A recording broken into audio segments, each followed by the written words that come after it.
রাজ খানের সমাধি এটা। রাজ খান হচ্ছে 84 কোষের একটা মহান সন্ত। তো এই রাজ খানের পূর্বের নাম সৈয়দ মুস্তফা সিরাজ। উনি ইরানের বাসিন্দা। প্রথমে উনি দিল্লিতে আসে, আর পরে উনি দিল্লিতে একটা শেঠজির ছেলেকে সেবা করে। উনার একটা ভালো লাগার বিষয় ছিল, উনি যাকে খুব সুন্দর দেখতে তাকে সেবা করতে লাগতো। তো রাজ খানের দিল্লির ওই নবাবের ছেলেকে সেবা করতে করতে একটা সময় আসে কি যে উনি এই যে রাজ খানের সমাধি, এখানে আমরা যাব।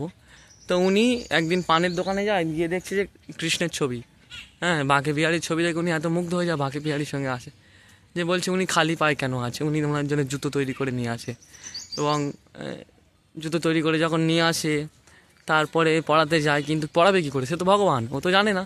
রাজ খান তো মুসলিম, সৈয়দ মুস্তফা সিরাজ, হ্যাঁ, ইরান থেকে উনি এসছেন প্রথমে দিল্লি, তারপরে তো এমনকি দিল্লি যাকে সেবা করতো তার ঝুঁটা এঁটোও খেত, ঠিক আছে। তো যখন তিনি বৃন্দাবনে আসেন এবং বাঁকে বিহারীকে দর্শন করেন, তখন বাঁকে বিহারী তো পড়ছে না, তো জুতোটা নিয়ে সারা রাত ওখানে পড়ে রয়েছে। তো ঠান্ডা লাগছে, ঠান্ডার সময় প্রচুর ঠান্ডা পড়ে। তো বাঁকে বিহারী নিজের চাদরটা রাজ খানের গায়ে দেয়, আর পূজারীরা সেটা দেখে বলছে ভগবানের ঘরে চাদর নেই, তুমি গায়ে দিয়েছো, চুরি করেছে বলে খুব মারে। তো মারার পরেও পরে দেখছি সব মন্দির বন্ধ, তাহলে কী করে আসবে চাদরটা, তখন ওনাকে তাড়িয়ে দেয়। এবং রাজ খান এরকমভাবে ব্রজের অনেক ভগবানের লীলা সঙ্গে সাক্ষী আছে, ভগবানকে দর্শন করেছেন। তো ওনার একটা গদ্যাংশ আছে যে মানে শেষ মহেশ গণেশ দীনেশ সুরেশই যাহি নিরন্তর যাবে,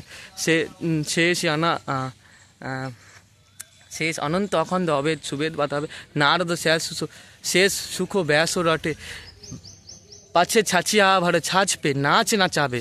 হ্যাঁ, এর মানে হচ্ছে, আমরা যদি শর্ট করে বলি, বলছে শেষ মহেশ গণেশ দীনেশ, মানে সূর্য চন্দ্র গণেশ, হ্যাঁ, শিব, এরা যাকে ভজন করে সেই ভগবানকে একটুমাত্র দুধের বাদ অংশ ছাঁচকে খাওয়ানোর জন্য কি করছে, ছাঁচ খাওয়ার জন্য না বলছে কি 5 মিনিট নাচো, হ্যাঁ, তারপরে একটুখানি ছাঁচ দেবো। তো এইভাবে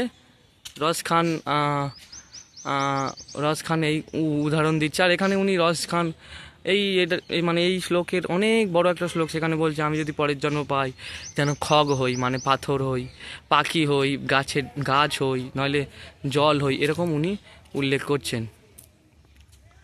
তো এই যে আমরা রাজ খানের সমাধিতে, এখানে ময়ূর ঘুরে বেড়াচ্ছে, সুন্দর সুন্দর পাখি, এত মনোরম পরিবেশ, শুধুমাত্র এটা ব্রজমণ্ডল বলেই সম্ভব। আমরা এখন মুখ্য রাজ খানের সমাধিতে চলে এসেছি। এখানে রাজ খানের সমাধিতে বসার রাস্তা এটা। তো একজন ব্রজের রসিক সন্ত, মহান সন্ত রাজ খান, যিনি গলাতে 18টা আর হাতে 20টা মালা পরত। তো রাজ খানের একটা উদাহরণে আসে, এটাই রাজ খানের সমাধি।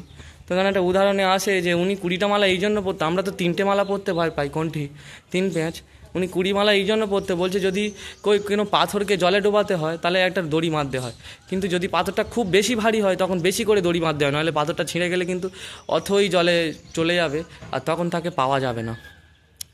তাই রাজ খান বলছে যে আমি একটা ভারী ভারকাম পাথর, আর এই ভবরূপ সংসার সমুদ্রের মধ্যে আমি যদি একবার তলিয়ে যাই তাহলে আমি আর উঠতে পারবো না। যেমন সমুদ্রের মধ্যে একটা পাথর যদি পড়ে যায়, সেই পাথরটা কোনোদিনই খুঁজে পাওয়া সম্ভব নয়।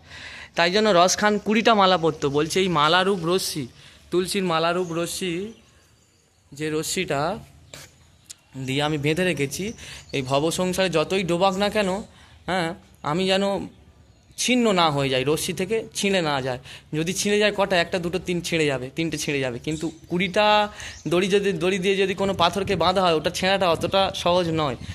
1, 2 দড়ি দিয়ে বাঁধা তার যতটা সহজ। ওই জন্য অনেক সময় দেখা যায় যারা 1 খেয়ে 2 খেয়ে মালা পরে, দেখা যায় কিছুদিন পরে তারা লোকে টোন করার ফলে তারা সেগুলো খুলে রেখে দেয়। কিন্তু রাজ খান এখানে ব্রজের অনেক রসিক সন্ধ্যা অধিক মালা পরে, যেখানে টোন কাটার কোনো জায়গাই থাকে না, তাদেরকে দেখেই বোঝা যায় যে কনফার্ম তারা ভক্তি জগতে কতটা ভক্তি দৃঢ়ভাবে করছে। তো এই যে সর্বপ্রথম ব্রজের মধ্যে সবথেকে অধিক মালা পড়েছিলেন রাজ খান। তো আমরা আজকে সেই মহান একজন সন্ত, যিনি ভগবানকে একাধিকবার লাভ করেছেন, তার সমাধিতে দাঁড়িয়ে আছি। আর এটা আমাদের সকলের সৌভাগ্য যে আমরা এই সমাধিটা দেখতে পাচ্ছি। ব্রজে অনেকেই আসেন, এই সমাধির কাছেও অনেকে আসতে পারেন না। তো এর উল্টো দিকে আছে তাজ বেগমের সমাধি, তো আমরা সেখানে যাব। হরে কৃষ্ণ।